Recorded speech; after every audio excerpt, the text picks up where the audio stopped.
Oh, all right. There we go. There we Right go. away. Okay. All right. I want to present to you Actionable Liberty.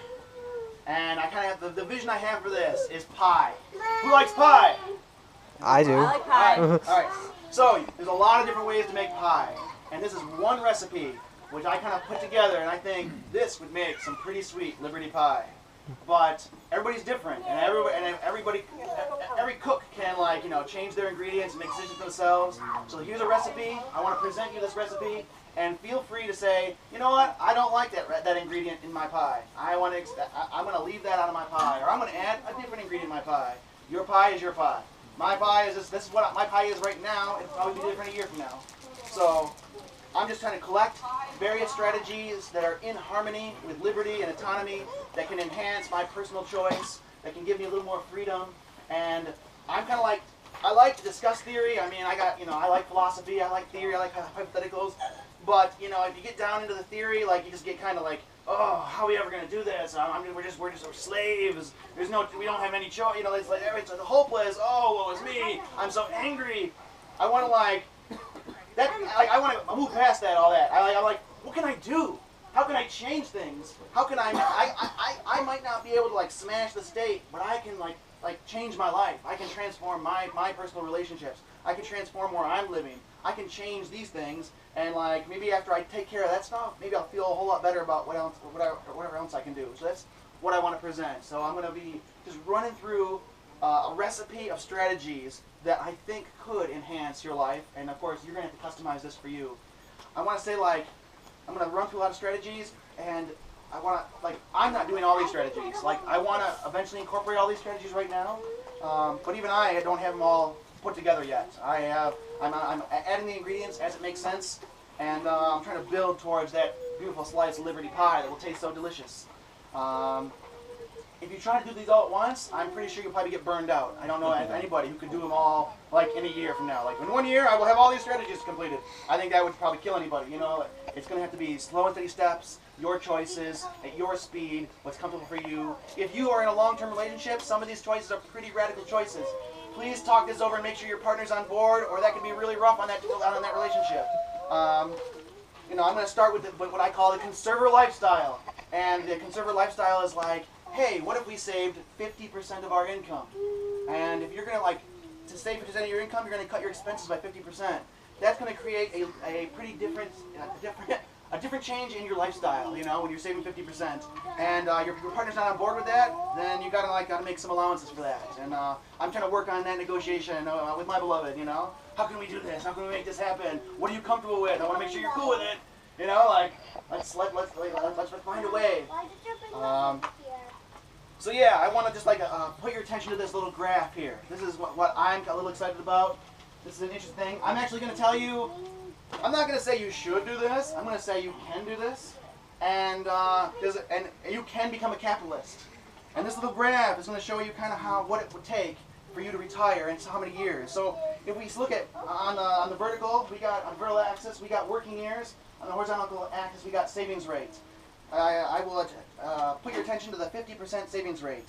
The various lines are the various amounts of money you can make on investments. If you're a really super good investor, maybe you can make 15% a year. That's a really super great return. Even 10% is a fantastic return.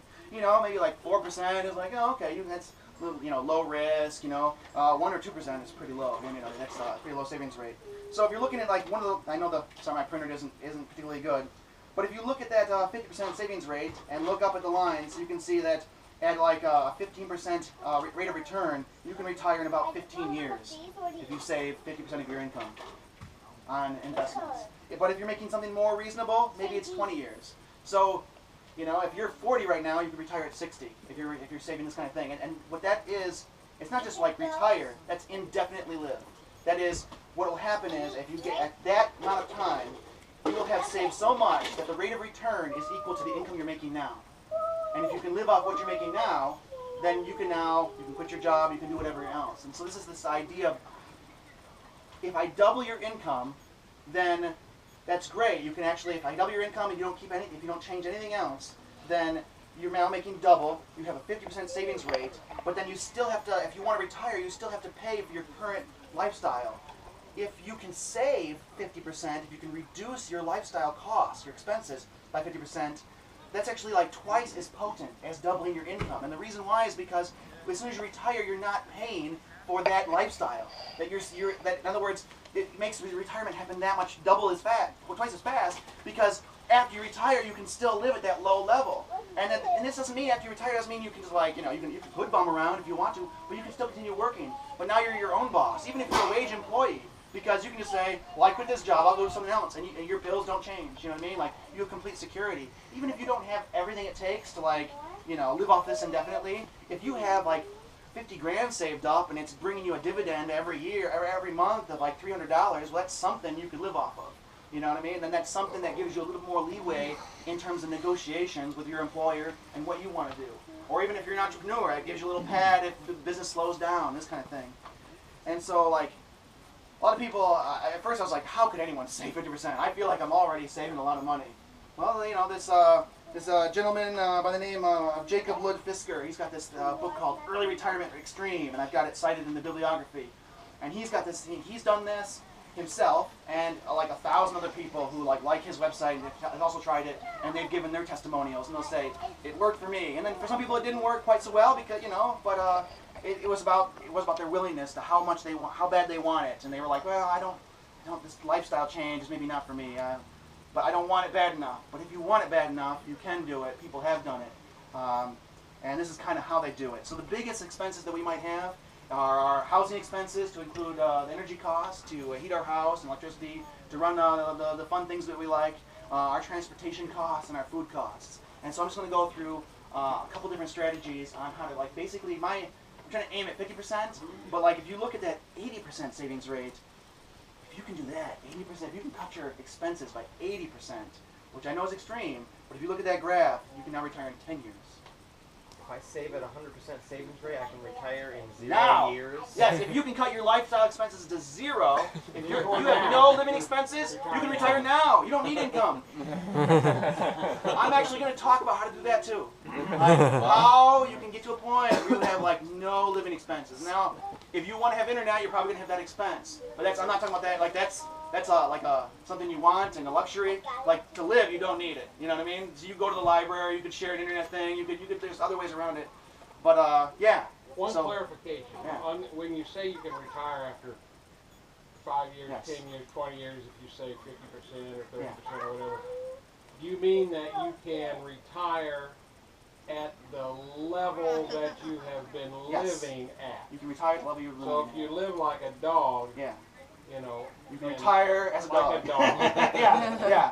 But just because but as soon as you can retire like a dog, that means all the money you make is just gravy. It's everything after that is bonus. You don't have to stop working when you retire. After you get to this point, you're like, okay, now I have this income which pays all my bills. It pays all my bills. Everything I need, it pays. So now all the money I make now is gravy. It's like I can save it, which will make me make more money, or I can get a bigger house, or I can do other things, or I can go tour Europe, or whatever you want to do with that extra money. You don't have to stop working when you get to this point. It's just like at this point you're free. At this point you don't need to do anything. It's just kind of coming in. And of course, I am saying that it is possibly a capitalist here. I'm saying like investing corporations, and you'll with these investments that pay you dividends, you'll have this automatic direct deposit into your checking account every quarter, which gives you this money. And that's kind of capitalistic. But let's face it, you can do it. Another alternative is more the Rob Roy style, and he's saying he's more of a natural eco kind of guy. So he's like, rather than investing in corporations, start investing in building expenses, and he's moving towards the 0 living expenses. That's what he wants to do. But I'll get into that. So yeah, the whole purpose, what I want to do here, I just want to inspire you. I just want to put some ideas in your head. I just want to like get you thinking like I could do this one thing maybe, and if you like that one thing, if that was easy enough, you can add another thing later. Yeah. So I'd say just like select one strategy that might work for you, and give it a shot and see how you like it, and work from there. So, housing, the conservative lifestyle in terms of housing. How can I reduce my housing expenses by 50%? Well, if I live in an apartment, and even if I have a significant other, we could get have a roommate couple that also shares the apartment. and now if we're splitting the rent equally, 50-50, we've now had a 50% reduction in our housing expenses. So that's one way. You can find a cheaper place. Like if I'm paying $800 a month here, in my city there's a place called Eco House. There's another place called the Little Flower Community Collective, and then another place called the Ant Hill. And they all basically offer rooms for rent, which is your food, electricity, internet, and housing, all for like $400 a month. Now this is pretty much like a single person's game who doesn't have a whole lot of stuff, because like what they're giving you is a bedroom essentially in their housing unit, and then of course there's collective meals and this kind of thing. But that $400 a month, pays pretty much everything you need to live, right? So like everything you make over that, if you're making $800 a month, which is pretty low, even minimum wage, you're still at a 50% savings rate, even at minimum wage. If you're willing to go that way.